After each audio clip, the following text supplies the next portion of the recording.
In Egypt, death was not an end. It was a measurement, and the soul was not freed by grief. It was weighed. There was no judgment of crime, only of balance. No punishment, only alignment or its absence. A person was not remembered for what they claimed, but for what they carried. Not gold but weight, not words but truth. The Hall of Two Truths was not a place of terror, but of silence, and in that silence stood the scale. On one side, a feather, the essence of Ma'at, order, justice, truth. On the other, the heart, not the beating organ, but the center of being, memory, intention, shadow.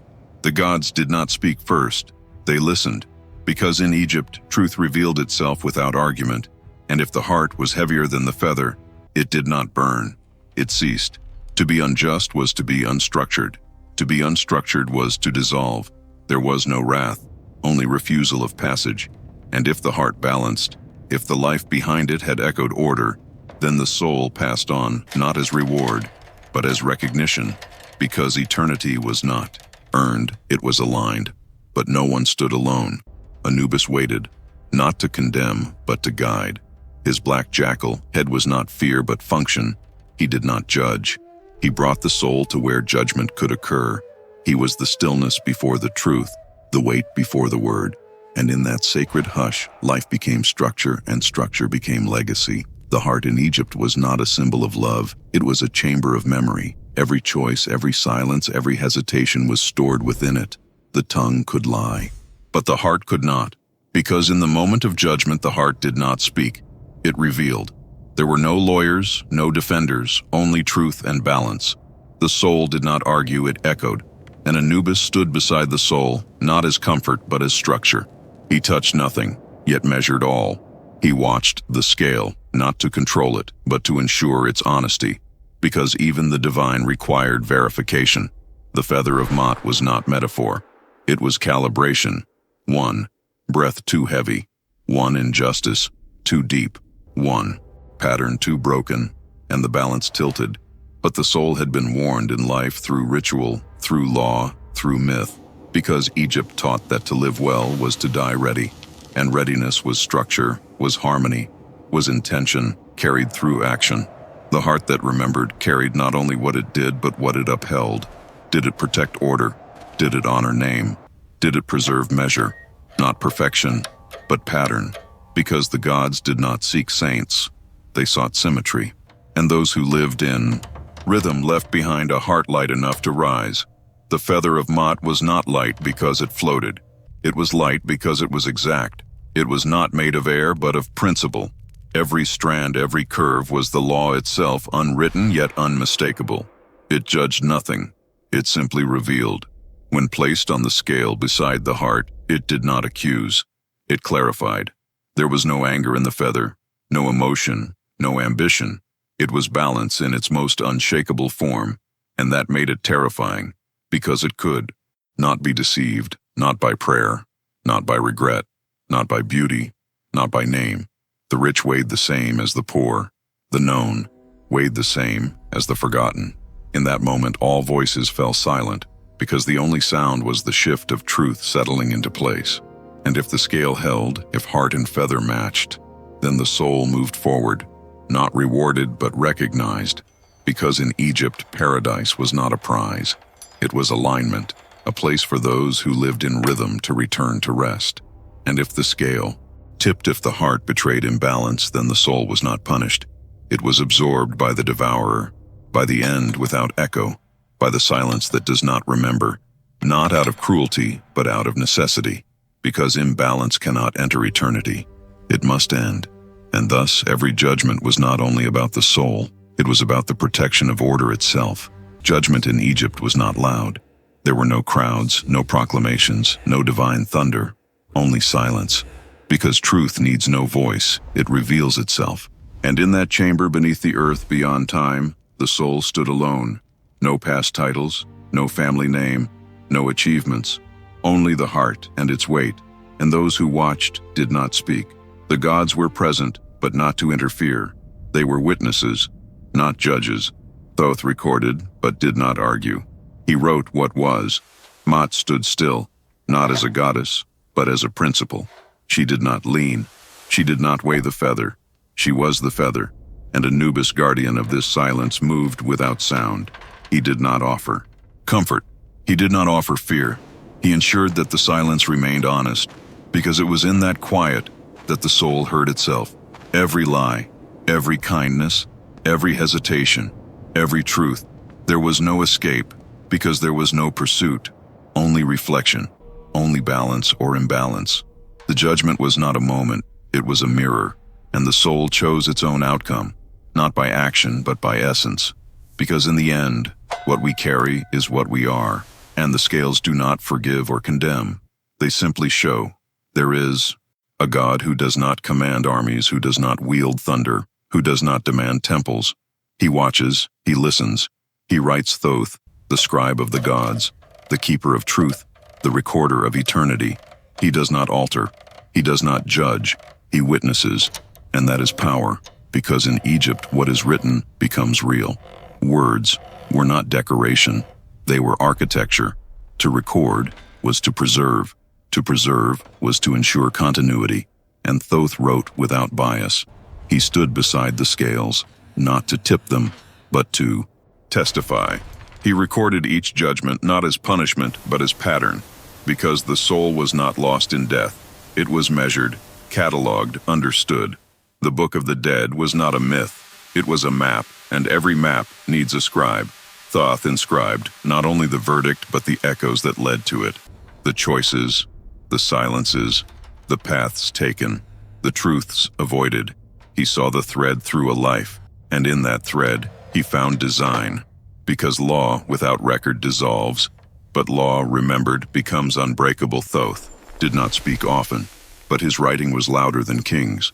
He carried a reed pen, but it was heavier than any sword, because memory, when kept with precision, becomes law itself, and so the souls passed one by one, their lives made visible not in stories, but in lines of truth written across eternity.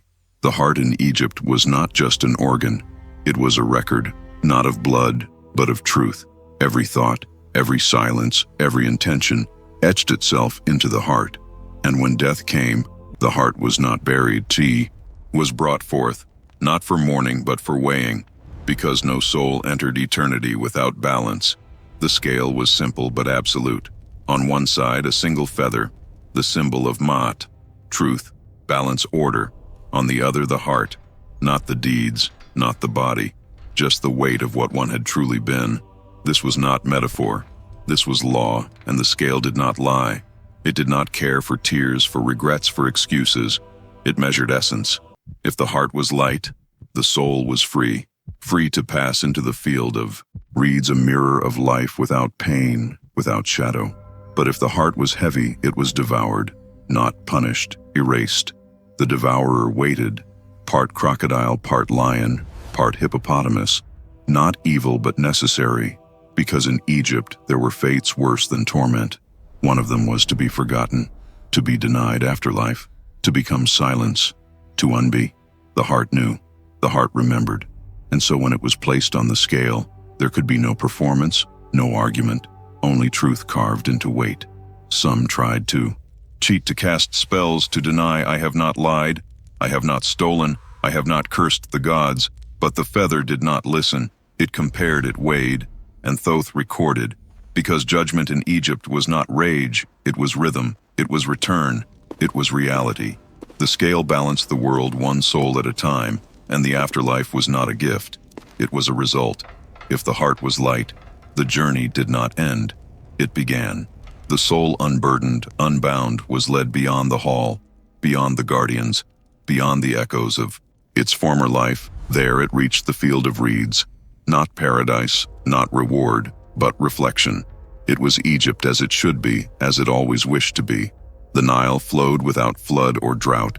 The crops grew without labor or loss. The houses stood perfect but humble, and the soul walked freely among ancestors, among memory, not as a shadow, but as itself renewed. Time did not pass in the field. It folded because this place was not a second life. It was the completion of the first. What had been unfinished was made whole. What had been painful was now understood. The soul hunted, but not in hunger, sang, but not in need. It lived without fear of ending. There were no kings here, no servants, no war, because all who passed the scale had already proven themselves. This was not a reward for perfection. It was a resting place for balance. Even Osiris did not reign here.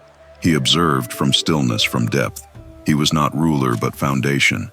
His presence kept the field steady, kept the souls aligned. But even here, the law remained. One could not return. One could not interfere. The living had their time. The dead had their place.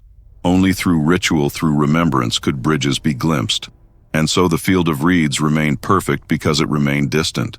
A mirror, not a gift. A place earned, not promised. And for every soul who stood upon its grass, there was one truth, that life must be lived as if the feather waits always. He did not speak. He did not judge. He watched Anubis, son of absence. God of threshold stood beside the scale, not to decide but to witness. Because judgment in Egypt was not personal, it was patterned.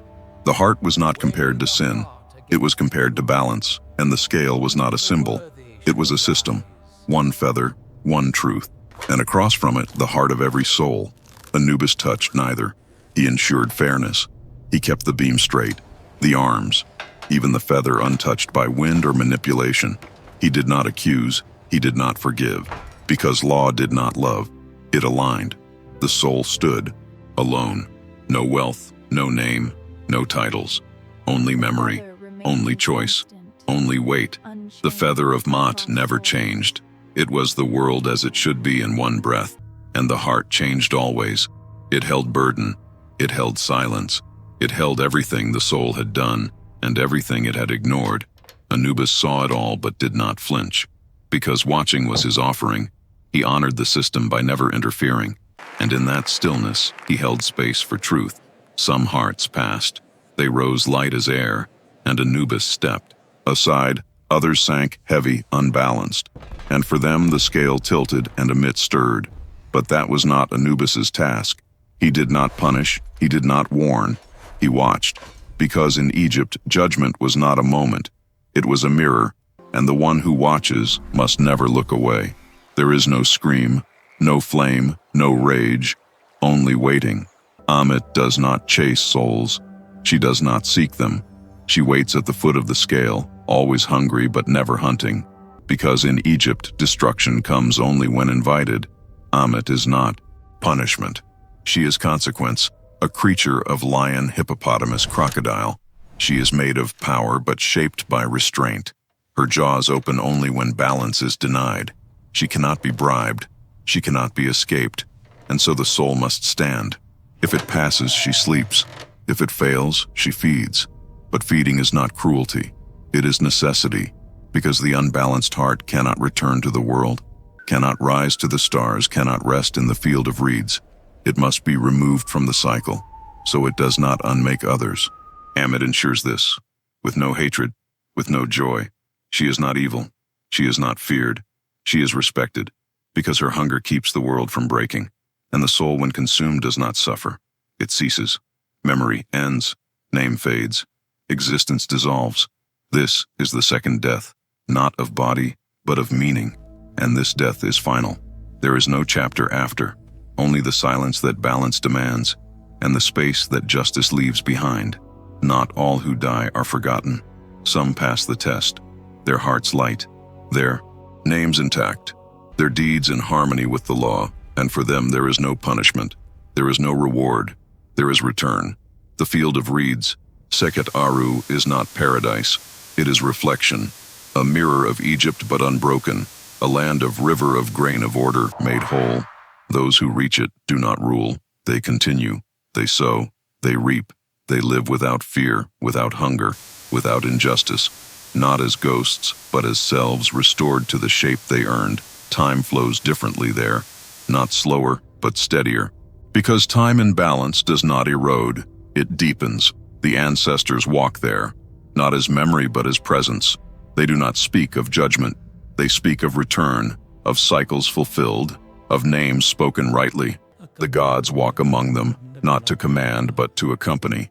Because in the field of reeds, the divine is not above, it is alongside.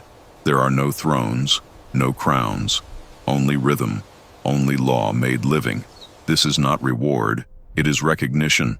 To be there is not to be blessed, it is to be aligned, because Egypt never promised comfort, it promised balance. And the field of reeds is the land where balance breathes, not forever, but for as long as the soul remains true. A soul is not a flame, it is a structure. In Egypt you are not saved by belief, you are preserved by name. The name is not a label, it is a design, a frame of identity, a thread that binds memory to meaning.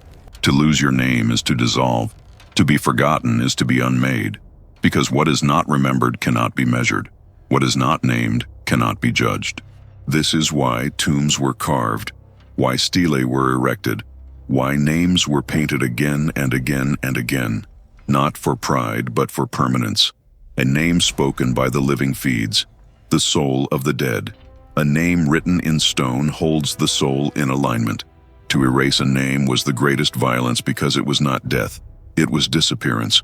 The Egyptians feared this more than silence, more than pain, more than exile. This is why spells were spoken, why chants were learned, why children were taught the names of the dead. Because memory was not just honor, it was survival, and those who had no name, no tomb, no lineage were called the unhappy dead. They wandered, they faded, they broke from the cycle, because in the great design of Egypt, you were only eternal if you were named. This was not vanity, it was architecture. To build a life was to build a name, and to build a name was to build a bridge to eternity. The judgment of the soul was not the end. It was the beginning of being remembered rightly, not for glory, but for balance. Because only those whose names echo can stand where law is weighed. The gods do not interrupt, they do not defend, they do not interfere. Because justice must be unassisted, it must reveal itself. When a soul enters the hall of Maat, no hand guides it, no shield protects it. The gods are present, but silent. Thoth records, Maat balances, Osiris watches but none intervene. Because truth needs no defense, the soul stands alone, heart in hand, not as metaphor, but as measure. And the gods, though divine, are not judges, they are standards, fixed, unmoving. Their roles are not emotion but function. Thoth writes, not what he feels, but what is. Mayat does not listen, she weighs. Her feather does not bend, her scale does not lie. Even Anubis, guardian of the path, stops at the threshold. Because once the soul reaches judgment, it must reveal itself without story, without plea. There is no negotiation, no sacrifice, no exchange, only balance. If the heart is heavy, it sinks. If it is light, it rises. The gods do not smile. They do not frown. They remain. Because law is not affection, it is structure. And structure must be seen, not explained. So the gods, though present, remain still, not as punishment, but as truth. Because in Egypt, divinity does not rescue. It reflects. The scale does not listen. It does not care who you were, what you built, how you were loved. It asks only what you carry. Because judgment in Egypt is not about forgiveness. It is about weight. The heart is not judged by sin, but by density. Every lie adds weight. Every betrayal pulls downward. And every moment of truth, of justice, of compassion lightens. The scale does not tremble. It does not shake. It does not hear excuses. It hears only mass. It does not remember titles, only actions. And it does not accept sacrifice, only balance. Those who enter with gold leave with silence. Those who enter with truth might leave with passage, but none bargain. Because Maat, the feather, the force, the law, cannot be moved. Even by gods, the scale was not built. It was revealed. It is. Older than stone, more precise than thought, and it does not forget. Some hearts rise effortlessly, others sink despite prayers, because in the hall of judgment there is no speech, only measure, no pleading, only presence, no escape, only essence. And when the scale settles, its silence is final. It does not punish. It reveals, and revelation is enough, because those who are unbalanced cannot walk forward. They fall, not into fire, not into pain, but into nothing. And those who are balanced, they do not ascend. They align with order, with structure, with Maat. and become part of the silence that listens for the next. The scale does not listen. It does not care who you were, what you built, how you were loved. It asks only what you carry. Because judgment in Egypt is not about forgiveness. It is about weight. The heart is not judged by sin, but by density. Every lie adds weight. Every betrayal pulls downward. And every moment of truth, of justice, of compassion lightens. The scale does not tremble. It does not shake. It does not hear excuses. It hears only mass. It does not remember titles, only actions. And it does not accept sacrifice, only balance. Those who enter with gold leave with silence. Those who enter with truth might leave with passage, but none bargain. Because Mayat the feather, the force the law cannot be moved. Even by gods the scale was not built. It was revealed. It is older than stone, more precise than thought. And it does not forget. Some hearts rise effortlessly.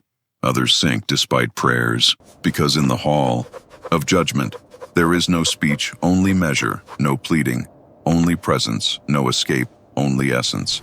And when the scale settles, its silence is final. It does not punish, it reveals, and revelation is enough, because those who are unbalanced cannot walk forward. They fall not into fire, not into pain, but into nothing. And those who are balanced, they do not ascend. They align with order, with structure, with ma'at, and become part of the silence that listens for the next. Deseja continuer. Calm. Chapter 14. The weight of a name. Sim. Perfeito. Continuando com. The judgment of the soul. Chapter 14. The weight of a name. In Egypt, a name is not a label, it is a vessel. It holds memory, intention, direction. And when the soul is judged, the name is weighed too, because your name is not just what others speak. It is what your actions have carved into time. A name may begin light, but it gains weight with every act. A name can rise or sink. It can glow in silence or vanish in echo. The priests knew to erase a name was the greatest punishment, to remove it from stone, to unwrite it from scrolls, to strip it from ritual. That was to kill twice. First the body, then the essence. Because the dead do not survive in body, they survive in structure, and names are the scaffolding of memory. When you stand before the scale, your name stands too, not to defend you, but to reveal you. It cannot lie, it cannot hide, because your name is not what you say. It is what you leave behind when you are gone. A cruel king may die 1,000 times if his name is spat. A kind soul may live forever if her name is whispered at dawn. This is why the Egyptians built with stone, chanted with rhythm, wrote with permanence, because they knew words outlast breath and names outlast life. So the weight of the heart and the weight of the name are not separate. They are twin scales, two truths seeking alignment, and if they balance, the soul is not rewarded. It is returned to the structure, to the stars, to the unshaken rhythm of Ma'at. There is a silence that comes before answers, and another that comes after judgment. Not every soul cries, not every soul protests. Some stand before the scale and simply wait because they know what they carried. Some truths cannot be denied, not by gods, not by pleas. When the heart is heavy, no spell can lift it. When the name is hollow, no temple can echo it. But silence is not always defeat. Some souls meet the end without struggle, not from surrender, but from understanding, because they see that judgment was never punishment. It was reflection, a mirror, not of the face, but of the structure inside. Anubis does not speak, because truth needs no announcement. The feather does not react. It simply rests, and the scale moves or does not move. That is all. And when the silence comes, it is not cruel, it is final. Some are devoured, some pass through, but all are known. And in Egypt, to be truly known is to receive the end you built. When the heart is light, when the name stands tall, a gate opens, not one of gold, not one guarded by thunder, but a threshold of stillness beyond it. The fields await, not of heaven but of completion. The field of reeds, a place not of reward but of resonance. Here the soul farms, builds lives again, not in luxury but in harmony. The same cycles, the same balance, but unshaken, undisturbed. This is not fantasy. It is memory made whole, because paradise in Egypt was not escape, it was restoration. The soul joins the stars not as a prize but as alignment, and the dead become part of what guides the living. They return not as ghosts but as order. The ancestors watch not with eyes but with structure. The soul that passes does not vanish. It becomes what holds, what measures, what reminds. But not all are weighed. Some are forgotten, erased not by crime, but by silence. They are the ones without tombs, without rites, without voices. They drift between echoes, between memory and nothing. Not punished, but unanchored. Because without a name, the soul cannot be judged.